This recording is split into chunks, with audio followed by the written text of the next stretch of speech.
ফেব্রুয়ারিতে নির্বাচন আপনারা আমরা দেশবাসী সবাই দেখতে চাই ইনশাআল্লাহ। শুধু আমরা না, সবাইকে নিয়ে আমরা দেখতে চাই। বিএনপি তারাও চূড়ান্ত তালিকা প্রকাশ করেনি। আমি দেখেছি 237টা আসনে তারা তালিকা প্রকাশ করেছেন, আবার প্রশ্নোত্তরে বলেছেন এটি চূড়ান্ত নয়, এর মধ্যেও পরিবর্তন আসতে পারে।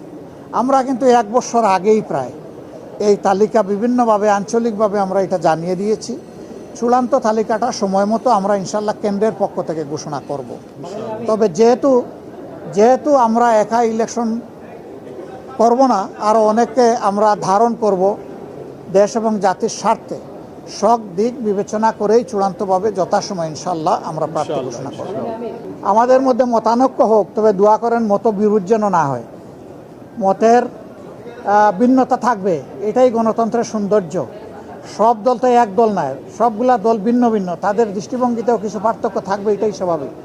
আমরা সকলের মতকে শ্রদ্ধার সাথে দেখি, তবে আমরা নিজেরা যে মতটা প্রকাশ করি, আমরা চেষ্টা করি চিন্তা ভাবনা করে জাতির স্বার্থেই সেই মতগুলো প্রকাশ করার। অতএব মতানৈক্য এটা ডেমোক্রেসির সৌন্দর্য।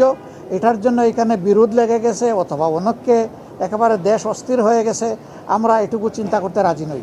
যে 1 সপ্তাহ সময়ের ভিতরে রাজনৈতিক দলগুলা বসে যদি একটা কনসেনসাসে পৌঁছতে পারে, সরকারের জন্য এটা ভালো।